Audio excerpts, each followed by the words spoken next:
The Unite Homeschool Support Network is pleased to present Christine with Tandem EDU as she shares her course called Transcripts, Credits, Grades, Oh My. She does a great job of helping the home educator who's about to embark upon the journey of high school to feel more calm, collected, and to have a good plan of action. Let's listen in as Christine shares about transcripts, credits, and grades, oh my. Good. All right.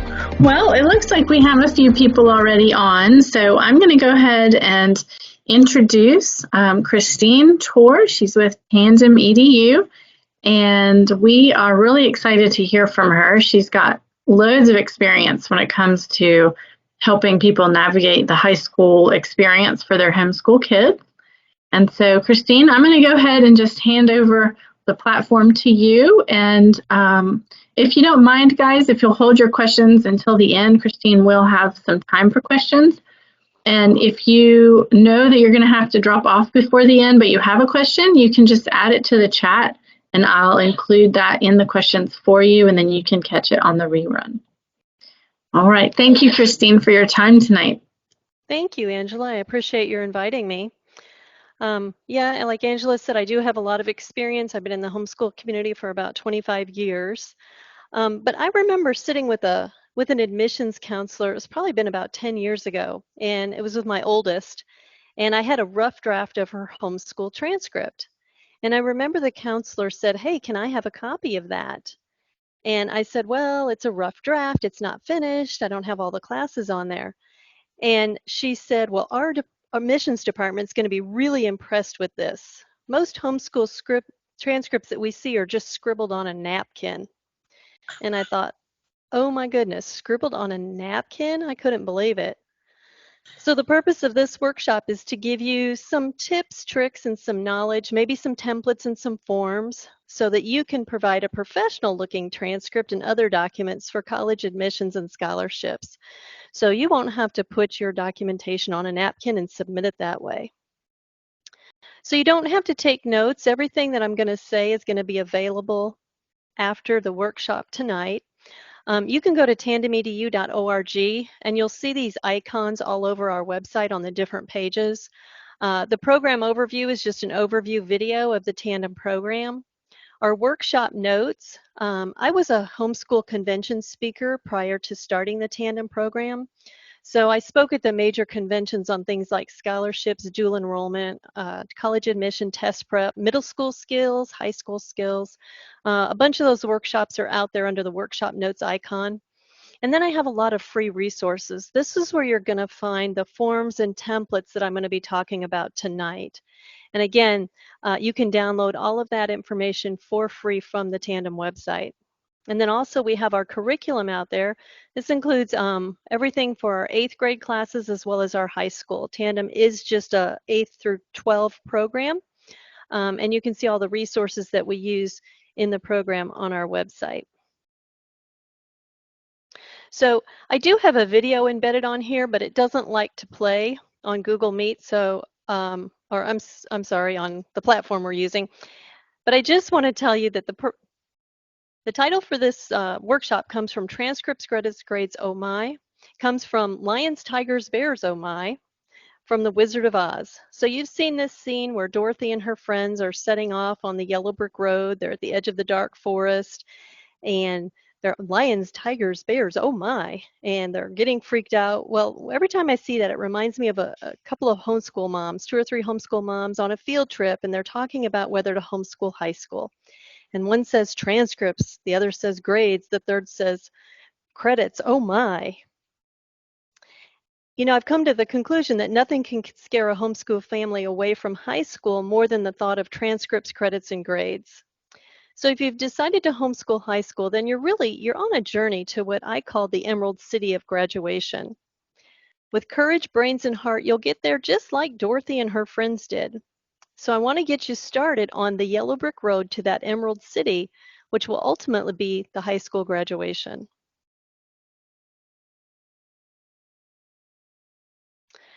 So the yellow brick road is going to be paved with credits, grades, and transcripts.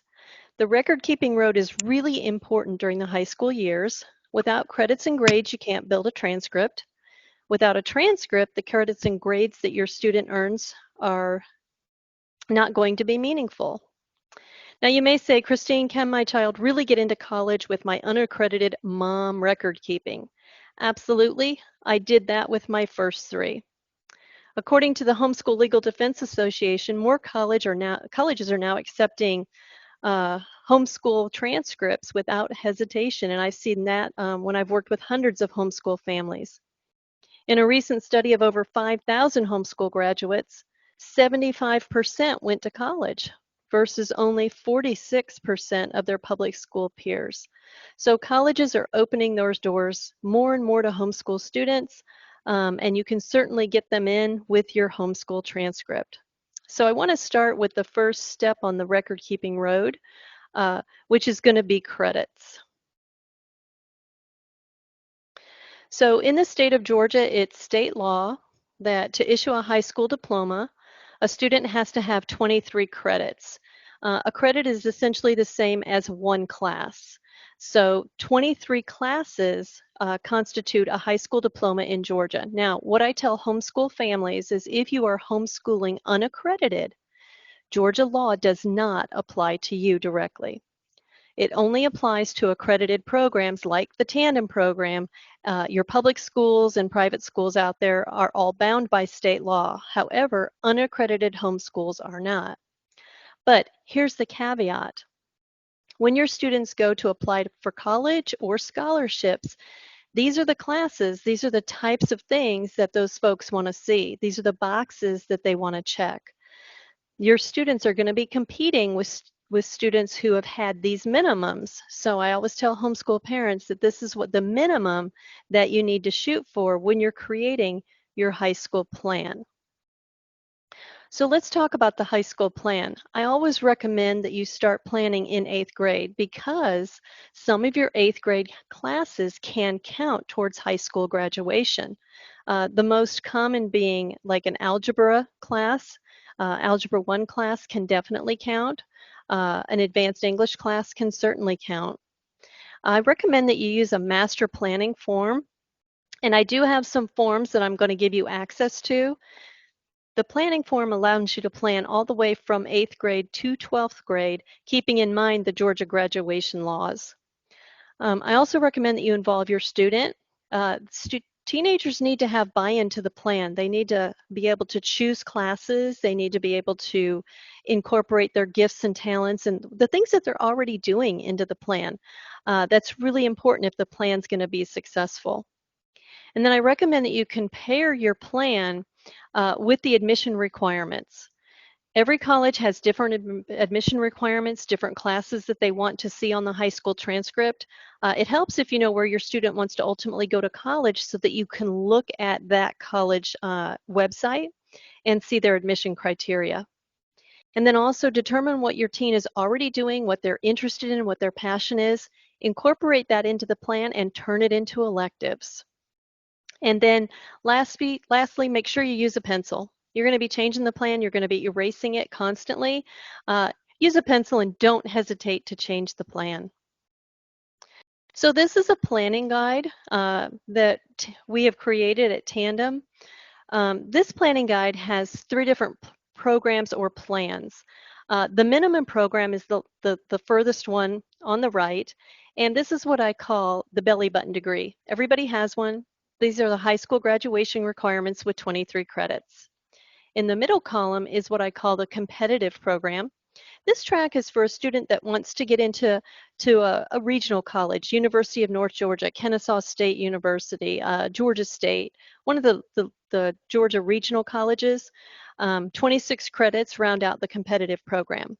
And then if you have a student that wants to get into a competitive college, we're talking about like Georgia Tech, UGA, Emory, Ivy League, maybe a military academy, then that student needs to be in the distinguished path, which amounts to a minimum of 29 credits. So if you download this guide, the second page of this guide is actually a blank planning guide that has the 23 credits that the state requires, along with a bunch of blank boxes, so you can write in the classes that you want your student to take over the 4 or 5 years of the planning guide. So please feel free to download that resource later. So credits, units, and Carnegie units, those are all interchangeable terms. You're going to hear them used depending on which website you're at, depending on who you're talking to, but they all mean the same thing and they all accomplish the same thing. They measure the amount of time that your student has spent on a particular course. Now, a credit does not measure the quality of the work. Grades measure quality. Now, nationwide, a credit can equal anywhere between 120 and 180 hours of schoolwork. So it's important for you to determine as a family how many hours of classroom work are going to equal 1 credit. So assuming your school week is 5 days and you school for 45 minutes a day in a particular subject for 180 days, that's going to be 135 hours of work. That's sufficient for awarding a credit in, say, an elective course. Now let's assume that the student works 50 to 55 hours a day for 180 days. That's going to be roughly 150 to 165 hours a week, 150 to 165 hours of work at the end of the year. That's going to be enough to award a credit in a core class. Core classes being English, math, science, social science, and foreign language. Now let's assume the student works for an hour a day for 180 days. That's going to be the equivalent of 180 hours throughout the year. That's going to be sufficient for awarding a credit in a science class that includes a lab. And you want to make sure that 2 of your science classes at the high school level are lab classes. So there's many ways that you can evaluate credits. I just talked about counting your hours, counting the seat time that's spent in a particular class. Using the textbook approach is probably the next common approach. Generally speaking, if you're using a textbook by a reputable publisher like Apologia, Teaching Textbooks, BJU, and it's at the high school level, then covering the material in the textbook means that you can give a credit.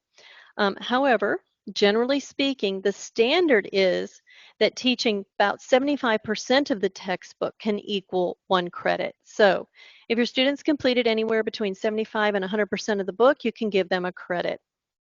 A credit can also be awarded based on the total hours spent on a course, which we kind of talked about hours.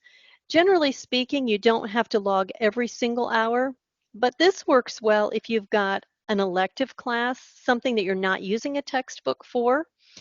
For example, my son worked on his Eagle project for over a year. The Boy Scouts required him to keep track of his hours, and he ended up spending 150 hours on that project.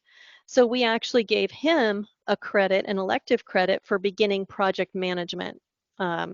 So again, something that doesn't have a textbook, you can actually count the hours and use that approach. And then you can also combine related experiences to create a high school credit. This is another approach that works great for electives, especially PE, the arts, maybe a music class. Our daughter was a dancer. She danced 3 hours a week for 26 weeks. She taught 6 hours a week. She danced in dozens of performances, choreographed dances for younger students. So we added up all of that and gave her a credit in a fine art for dance. So again, combining those related experiences is another way. So you can also award high school credit for college courses. Under Georgia law, when a student takes a college course, that course can be counted and take the place of 1 full year of a high school class.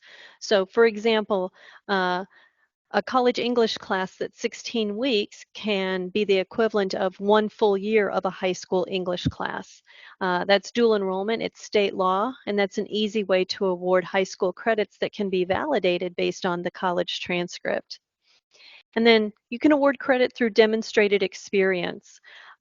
So I like to use this example. I went to a homeschool seminar that was led by a student who by the time she was 18 had published, 6 different children's novels about horses. Well, certainly that expertise leads to at least a credit in a high school English class. And then there's also credit by examination, which would be your student taking and passing a CLEP exam, an AP exam, something like that. They don't have to have the class. If they pass the exam, you can award them 1 high school credit as well. So one of the areas that a lot of homeschooling parents have questions about is grading. How do I properly evaluate my children's work? Grading is essential to the record-keeping road. Without grades, you don't have a basis for issuing the high school transcript. But any way you look at it, grades are going to be subjective. They're subjective at every single school, college level, high school level, everywhere. They're subjective. Grading is more of an art than an exact science. So the reality is that an A in biology at one school doesn't mean the same level of mastery and effort as an A at a different school. So it's important that you determine what your standards are going to be. And it's very important that you do grade your students' work because they've worked really hard. They've put together a research paper, they've studied for a test, and they want to know how they've done. So it's our job as parents to give them immediate, accurate feedback, and that's what grades can do. And tests and grades also motivate teenagers to take the course seriously and to take, the homeschooling seriously. And they also allow your kids to celebrate and rejoice in their victories, and it allows you to see areas of weakness, areas where you might need to spend some additional time. So the first step in determining grades is to come up with your family's grading schedule. Now, this is the standard grading schedule that is the most widely accepted and the most widely used. You can always come up with a different schedule. The one on the left, the 90 to 100, is the most widely used. If you want more of an advanced schedule, then you can go 93 to 100. The grading scale is going to be important because that's going to go on the high school transcript, and it's also going to go on course summaries, which I'll show you in a little bit. Now, once you have your overall grading scale, then you're going to want to establish grading standards for each class. Now, these are just some possible grading standards or weighting of the different components of a class. And there's no science to this, there's no magic to this. These are just some ideas of how you can weight the different components. Be careful not to over-reward things like daily assignments, such as reading, taking notes, doing practice math problems, or having discussions with you as the parent. Students really need to earn the grade, and you need to be able to document the grade that you've given them. And that's going to come in later, again, when we talk about the course summaries. And it's really important that you communicate these grading standards to your kids so that they know that in that foreign language class, 1/2 of that grade is going to be based on the tests, so they better study for those tests.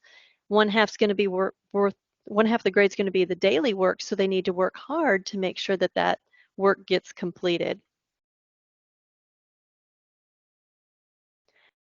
Now, there are a number of websites where you can just download grading forms. Some of these are Excel spreadsheets. Some of these are just forms that you type. Some are forms that you write. Homeschool Legal Defense has a lot of recording things that they can help you with. I think they have some subscription services. But it's really important that you keep track of grades. Either you do it or delegate it to your kids to do it. I know my kids set up Excel spreadsheets, and I would let them track their grades so they knew in real time how they were doing. So once you have all the grades recorded for the year, it's time to make a permanent record of the work that your students have done. And that's where a course summary is going to come in handy. Now, colleges may or may not ask for course summaries. In Georgia, it's standard that our public colleges are going to ask for a course summary for every course that's part of the homeschool portfolio. The homeschool portfolio, it's pretty much standardized throughout the university system of Georgia. It's a one-page sheet where you document all the classes that your student had, where they took the class, what the grade was, and then you have to attach a one-page summary for each and every class. Well, that's what we call the course summary. Now, it's almost impossible to put together course summaries 3 or 4 years out after they've done the work. So I recommend doing these summaries at the end of every year. You can look at this as your annual reporting. The reporting that's required under Georgia homeschool law, we're supposed to put together a summary of what they did. When they get into high school, these course summaries can do just that. So this is a sample course summary, and the link will take you to this course summary. This is a chemistry class with a lab component. The basic sections are listed on the side. I'm going to break this summary down real quick in a little bit more detail for you. This is not rocket science. It's pretty simple. At the top, you want to put your students' identifying information, and of course, the final grade on the class and the credit that that class is worth. And then you're going to want to put the materials that were used, and that can be anything from the publisher's textbook to field trips. It can be a lab manual, outside classes, lectures, DVDs, maybe a science competition. Whatever the components were for that class, you can list that under the text used and the materials used. And then you're going to want to put a course description. There's a lot of places you can get the course description. Most publishers will publish this on their website or in their catalog. You can also go to the Georgia Department of Education and download their course summaries. They've got literally thousands of high school course summaries that you can model your classes off of. But again, the basic information about the course needs to be on the beginning part of your course summary. And then you want to continue with the assignments or the activities that were part of this class. So this describes the type of work that's completed. Now notice we're not putting exact dates and everything that they did. This is kind of a snapshot of the components that made up the work that made up this particular class. And then you want to put the weighting on there. Under the course grade, it shows how much 50% of the grade were the exams, 15 was daily exercises, and 35 was lab. You always want to put that on there so that the admissions folks know what percentage of the work made up the final grade, which you're going to want to put the final grade down at the bottom, as well as that grading scale that we talked about earlier. So we've just finished 2 steps along the record-keeping road. We've gotten through the credits and the grades. So now it's time to put those together and create the homeschool transcript. So transcripts, generally a lot of homeschool parents fear the transcript. It's very intimidating, but under Georgia law, you are empowered to issue a legally binding transcript. It's in Georgia law. Any records that you produce for college admission, they have to accept. So a transcript is basically a concise record of everything that your teens completed during their high school years. Now, that's academic courses. It's not all of the extracurriculars that they've done. Those things would become part of more of a resume. So you may say to me, you know, and I've heard people say this frequently, well, my student's not going to college, so why do we need a transcript? Well, every teenager deserves a high school transcript. It validates all the work that they completed. It shows the special accomplishments. You know, your student may think they don't want to go to college now, but in 2 or 3 years, they may change their mind, and they're going to need a high school transcript. To try to put one together 3 or 4 years after the fact is going to be really, really challenging. Transcripts are required to get into the military, required for technical training, required for internships. You know, there's things that your transcript's going to be needed for that you don't know today that you're going to need it later on down the road. You know, I've had parents call me 4 or 5 years later saying my student wants to go back to school, but I don't have a transcript. The college says we need a transcript, and it's really, really hard to go back and pull back all those records. So I just recommend that you do the transcript, update it every year. You do it every year, add the classes, and then you'll be up to date. So let's talk about the components of the transcript. Most transcripts have these main components. Your transcript should be limited to 1 page unless it's absolutely necessary to run over into a second page. It should be typed, it should be neat, it should be legible. So I'm going to break down these components to give you a little bit better idea of what the admissions and scholarship folks are looking for. So you need the heading. And when I was homeschooling our kids, we lived in Sweetwater subdivision, so we named our school Sweetwater Academy. I recommend giving your school a name. It just kind of legitimizes it. And then you definitely want to put official homeschool transcript on there so they know that this is the official documentation for your student. And then you're going to want to put information about the school's address, which will be your home address, and your phone number as the contact, as the school contact. And then you'll list your student's personal information. I never recommend putting a social security number on a transcript. It is not necessary. When your student applies for college, they will enter their social security number into the college portal. That number will be hidden. It will never show up on any documentation. The reality is that most of the people that work in admissions offices, the frontline folks, are teenagers.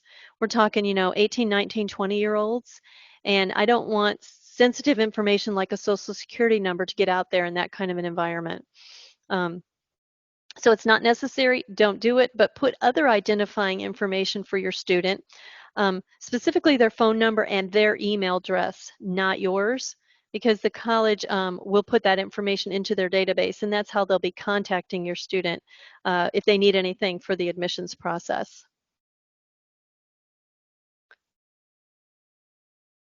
The major section of the transcript is going to be the academic record or the body of the transcript. And the body of the transcript can be divided by year or by subject. So this 9th grade transcript is laid out by year. The academic record reflects the courses that were taken during the freshman year.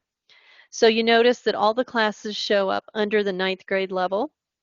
Now this is one way to list the courses in the academic record portion, is by year. A second way to list the classes is by subject.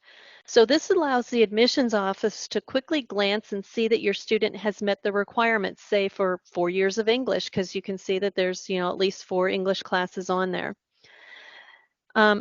Creating a transcript by subject also allows you to highlight a special level of expertise or skill level that your student has. So for example, if you have a student that's headed to a specialty school like an art college, then you might want to list the courses by subject because then it highlights that special gift or talent. Either format is perfectly acceptable. It's totally up to you which format you decide to use. All right, so the next portion of the transcript is the GPA, and this is the section that usually gives parents the most difficulty. So a grade point average is just a way of computing a numerical value for letter grades, okay? And there's 2 types of GPAs. There's the yearly GPA and the cumulative GPA. Now, each one of these is calculated a little bit differently, so I want to show you how to calculate both types. So the first step in calculating the yearly GPA is to convert each letter grade to points. So for example, an A equals 4 points, a B equals 3 points, and a C equals 2 points, and so forth. The grade points are then multiplied by the number of credits a course earned. So a student earns an A in algebra. That's a 1 credit course. So you multiply the 1 credit by 4 and you get 4 points. Okay? You want to do that for each class. And then the next step will be to total up all the points for all the courses and then divide by the total number of credits that were earned in that year. You want to round your answer to 2 decimal places. Now that is the way you calculate the yearly GPA. Okay, I'm going to give you a quick example for that. So going back to that sample 9th grade transcript that I showed you, we're going to calculate the 9th grade GPA. So you're going to convert the letter grades to points according to the scale that you see on the slide, okay, A, B, C, D. Multiply the points by the credit that each class is worth. So on this particular transcript, the student had 3.5 credits and earned an A in them. So you multiply the 3.5 credits by 4 points because if A is valued at 4 points, that gives you 14 points. Okay, 2.5 credits at the B level, so you multiply 2.5 times 3 and get 7.5. And then the student earned 1 C. C's are worth 2 points. And so you multiply 2 times the 1, and that gives you 2 points. You total the points, it's 23.5. Now you divide that by the total credits earned. In this case, it was 7 credits. So that gives you a GPA of 3.36 for that 9th grade year. Now, calculating a GPA for the entire career of your student is going to be a little different. This is called the cumulative GPA. Now, this is not an average of the averages. So what a lot of parents like to do is just add up 9th, 10th, 11th, 12th grade years and divide by 4. But that's not how you want to do it, because you're going to shortchange your student. Okay, so in the example on this screen, you want to add up all the points and then add up all the credits for all the years that you're calculating the cumulative GPA. So in the example on the screen, when we divide the total points earned, 38.5, by the total credits, 12, we get a GPA of 3.21. If you were to average this, the final GPA would only be 3.18. Now, it doesn't sound like 1/10 of a point is much of a difference. However, I can assure you that that can mean losing a scholarship. For example, Toccoa Falls College awards a $7,000 scholarship for a GPA of 3.5 and nothing if the GPA is 3.49. So properly calculating the cumulative GPA is really important.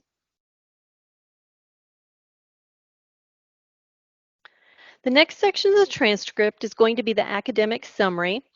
The total number of credits and the cumulative GPA are going to be listed at the bottom of the transcript. And then you always want to include the graduation date and that a diploma was issued.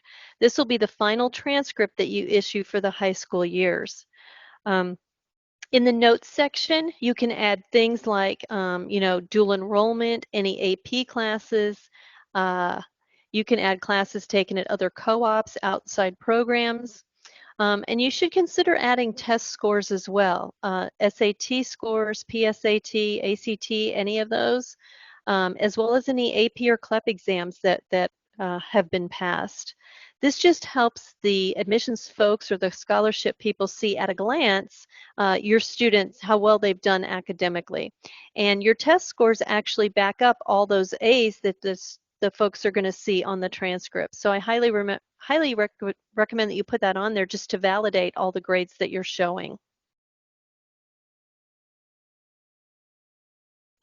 Okay, and then at the bottom of the transcript, you want to make sure that you sign it and that you date it.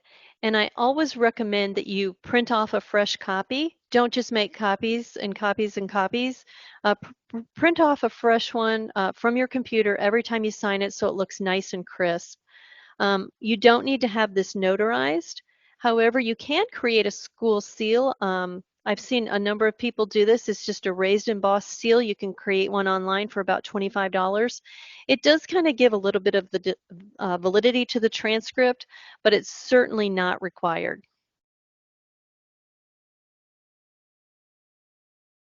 So you might be thinking, wow, that's a lot to do for all 4 years of high school. I'm not exactly sure I want to take all that on. Well, that's exactly why we created the Tandem EDU program. We do all of the record keeping for you. And because we're Georgia accredited, our students will automatically get the Hope Scholarship immediately when they graduate if they have a 3.0 GPA or higher. In the state of Georgia, if you graduate your student from an unaccredited homeschool program, there's only two ways you can get the Hope Scholarship. If your student has a GPA that's high enough, if they have a test score, ACT or SAT score that's high enough when they graduate, or they can get the Hope Scholarship retroactively after completing 30 hours of college credit post-dual enrollment at a 3.0 or higher. So our students have the advantage of being able to get the Hope Scholarship immediately when they graduate. They can also have the opportunity to earn up to 60 college credits over 4 years. And our students, unlike most high school students, can begin college classes at 14 if they're ready. We do some benchmark testing to make sure that they're ready.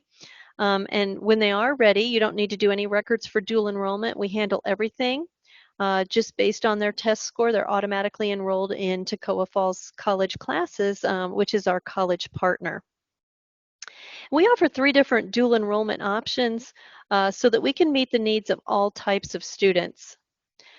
Everybody starts in tiers 1 and 2, where we're laying a strong foundation, both in English and math. We also offer science classes on our campuses. We do the labs on our campuses, so you don't have to dissect the fetal pig on the kitchen table at home. But you do get to choose the science lecture that goes with that lab experience. And the science lecture should be based on your teens, their gifts, their talents, and actually where you think they're going to go career-wise and college-wise later on. All science is not created equal. There's science for math and science kids, and then there's science for your language arts, liberal arts kids. We've kind of vetted the science curriculums that are out there, and you can choose the one that dovetails ultimately with the career path your student's going to choose. And then Tandem students get to take their first college class, World Geography, in their first year. And then in the second year, we introduce them into 2 more college classes, Composition 1 and American History. Our students are very successful in their college classes because they have a strong college prep foundation, but also because they're with their peers and they're also with a facilitator who guides them through their college level work. Now, after completing the first 2 years, our students can choose which track they want to follow. We have the AA track, which is for students who want to earn the Associate of Arts degrees through our partner college, Toccoa Falls College. We have the college prep track for a student who knows they want to go to a 4-year university, they just aren't sure where or what major. And then we have our career explorations track, which is for the student who says, you know what, I really don't think college is going to be for me long term. I just really want to start working. This allows the student to explore up to 6 different career paths or to take 6 different classes in one career path. We meet with every student and their parents annually to make sure that they're on the right path, to see what gifts and talents they have, and to see ultimately what the Lord's plan is for their life so we can get them on the right path as early as possible. So we partner with our families and offer accountability through the high school years. We teach all of the high school classes on our campuses. We meet 1 day a week. Our teachers are issuing all of the assignments and grading all of the work. All of the college classes are offered online through Toccoa Falls College, but facilitated on our campuses. We offer test prep classes as well as practice testing. We have a full graduation ceremony. We've graduated 50 students to date since 2020. And we also offer those 3 different high school tracks depending on where your student's ultimately going to go. We can put any electives that you want on the high school transcript. We allow you to add electives at the end of the year, and we have a whole process. You just do a course summary and submit it, and we add that. And then we also do Iowa testing every fall for all of our incoming 9th grade students, which helps you meet that testing requirement of every 3 years for the state of Georgia. We now have 5 locations. Ackworth, Calhoun, Cumming, Jasper, and Rutledge, and we're actually looking at a 6th, possibly 7th location in the fall of 2023. So we're definitely growing. The tandem model seems to be catching on. All of our registration is online. We have rolling enrollment fees, so it does go up by $50 every month. But whenever we do an event like this or an open house, if you enroll within 7 days, we give you a $50 off enrollment fee. So if Angela gives me the names of the people that were in attendance, that'll trigger that $50 coupon if you do decide to enroll.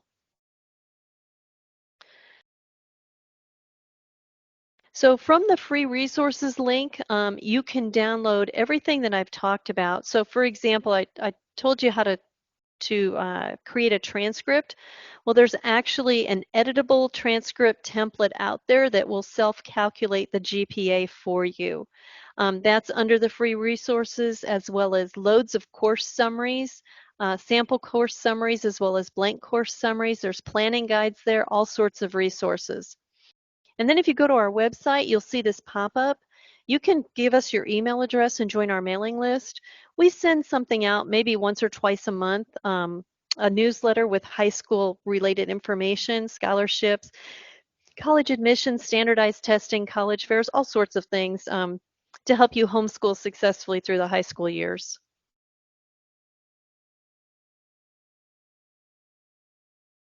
So we've got open house events going on now at all of our locations. You can RSVP through a link on our website, or you can contact me directly. If you're interested in bringing a Tandem Alliance to your area, let me know. We can talk about what that may look like.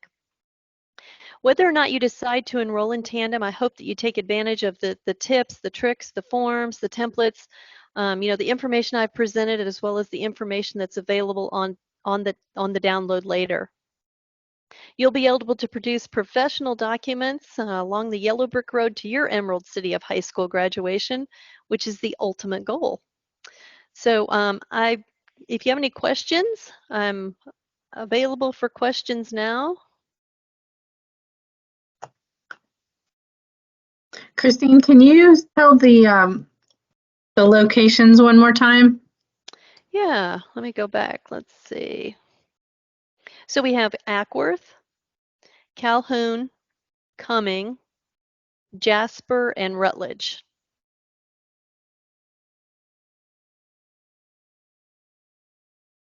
Thank you. Mm-hmm. And we have open house monthly right now. So we've got the end of the month of February, we've got open house at all of the locations, and the end of March, we're having open house at all of our locations. Okay. There they are. And the class sizes, they meet once a week, you said. How many kids are in most of the classes? So we have no more than 15 kids in any one tier. So for example, in Ackworth, there is only one tier 1 class, and as a general rule, there's no more than 15 classes. Once in a while, if there's an exception, we may have a couple more students, but we find that the churches that we meet at, the rooms just really can't handle more than 15 kids, especially when these guys get to be 18-year-old men. It gets pretty tight. So 15 is a class size. Generally, the average is about 10 students, though. Who would you say is a great student for Tandem, and who isn't a good student for Tandem? A student who is not motivated will not do well in the Tandem program. A student who is motivated will do extremely well. When I do my Tandem presentations at open house, I tell the story of my two kids. So my husband and I started Tandem for Daniel and Anna. And Daniel and Anna are a year apart, but they're two totally different students. Anna is your average student who's extremely motivated. If you look at Annie's SAT score, she was slightly below average. Okay, so she's not brilliant, but she's really motivated and works very, very hard. Okay, so that's Annie. She did really well in the Tandem program, graduated with, I think, 1B and all A's, and then transitioned into UGA, no problem. I contrast that with Daniel, her brother. Daniel has severe dyslexia, and he was diagnosed with dyslexia when he was around 10, and then at the age of 15, they determined that it was severe enough that he would really not be able to read effectively with his eyes, so he had to be trained to be an ear reader. And you can imagine, the concern I had. We were starting the Tandem program, and he was going to be the first class, and we got this diagnosis, and I wasn't even sure that he could handle the work in the program. Well, he started and worked really, really hard, had all of his materials in audio format, had extended time on his tests, ended up graduating from the Tandem program with his Associate of Arts degree. He had a really high school GPA as well as a college GPA. He was motivated. He was motivated because all of his friends were in the class. They were all on the AA path, and he didn't want to be left behind. So motivation is the key in the Tandem program. It's not intelligence, it's not test scores. It's, the big question is, how motivated is the student? Okay, so you speaking of test scores, you did say you guys do Iowa testing in the fall. So is that part of a requirement to start at Tandem? Do they have to present you with a certain score, or do you have your own test that you try to go by to see? I mean, I hear what you're saying that it's more motivation, but I'm still just curious if you have a testing requirement. That's the words I'm looking for. That's a great question. So we test all incoming students in October to determine if they're ready for dual enrollment. So we use the Iowa test as the benchmark for dual enrollment. And under our partner agreement with Toccoa Falls College, a student has to score in the 70th percentile in the English section, and then in the composite section. The composite is 50% English, 50% math. Now, it's the 70th percentile, not a 70 on the test. 70th Right. percentile is a much easier benchmark than a 70 on the test. And every year, 90% of our students meet that benchmark. They have no problem. The 10% that don't meet the benchmark, one of two things is going on.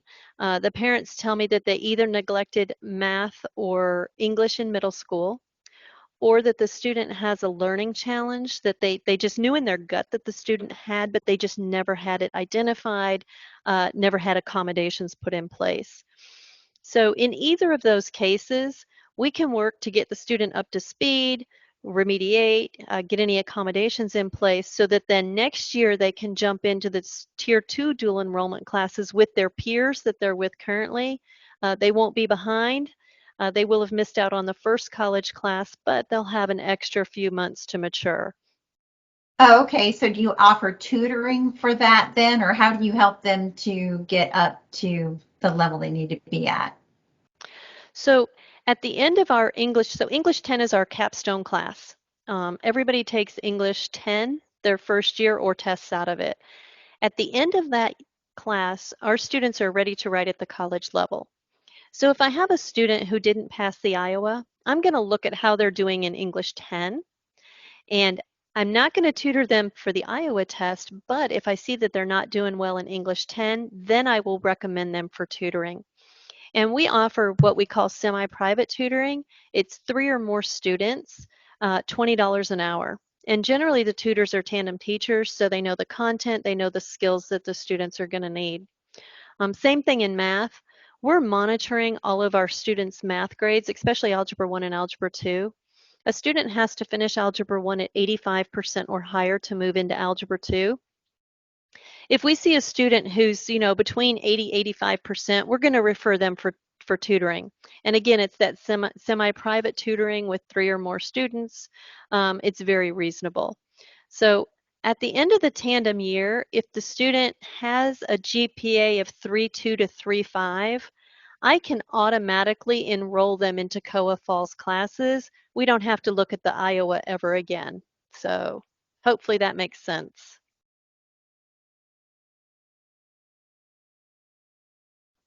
You mentioned that the students need to be 14 and going into the 9th grade. Is that correct? That's correct. Toccoa wants them to be 14. The age is more important than the grade. Okay. And do you ever have kids that jump in the middle? Maybe they didn't do their 9th grade with you, but they'd want to go in at the 10th grade level? So everybody starts in Tier 1 or they test out of Tier 1.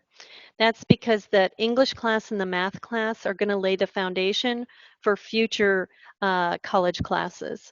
So Sure. I've got to make sure that a student has college-ready skills before I just start them in Tier 2 classes.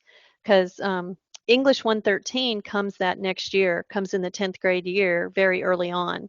And so I don't want to put a student in a college class until I know they have a strong college prep foundation. What I found, so just to put it into perspective, we started our first college classes in 2017, and we've had over 1,200 seats in Toccoa Falls college classes. So we know the skills that these students are going to need. We know how to prepare them. And I found that a student who's prepared and does well in college wants more college and more college classes, and they end up saying, this is really easy. This is not as hard as I thought it was going to be. as opposed to the student who doesn't have a strong college prep foundation. They don't have the right skills. They start a college class, they don't do well, and they think, well, I'm just not cut out for college. Well, that's not necessarily true if they didn't have a strong foundation going into it. So everybody starts in Tier 1. The way we work it is when a family enrolls and the student selects Tier 2 classes, that tells us that we need to do placement testing. Placement testing is done in May on all of our campuses. The student comes basically the second week in May, sits in on our classes, and that's when we administer the English placement test as well as the any math placement tests.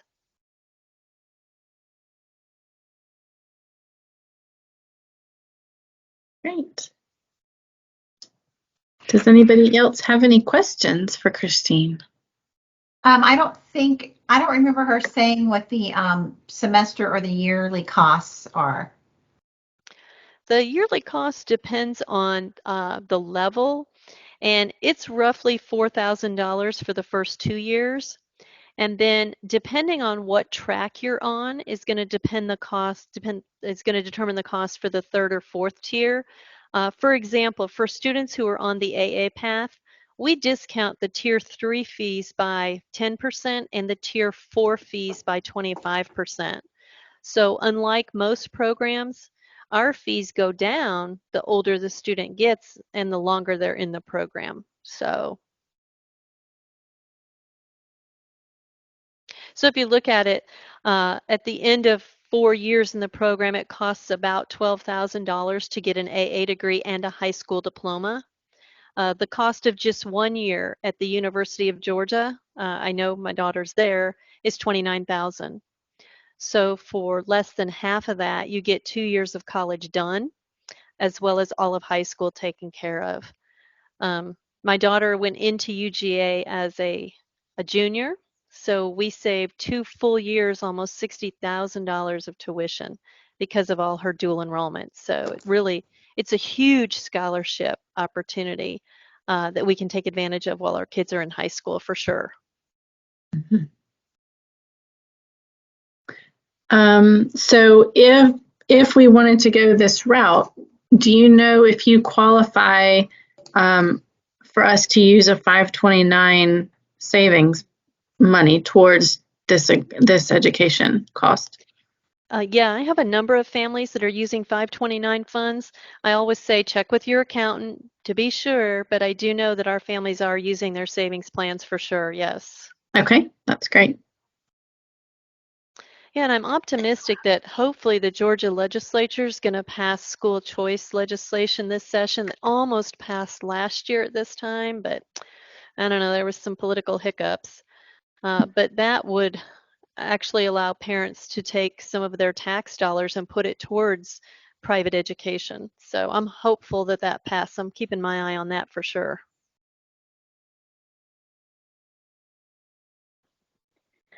Christine, with your ACT, SAT prep classes, are those only for students, or is that something you can offer for a child who's not a student at Tandem?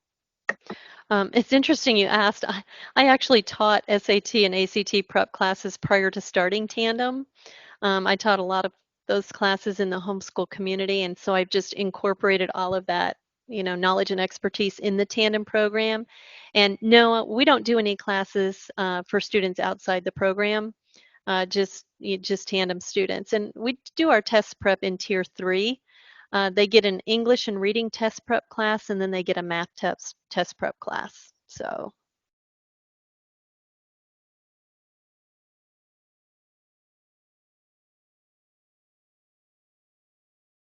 Any other questions?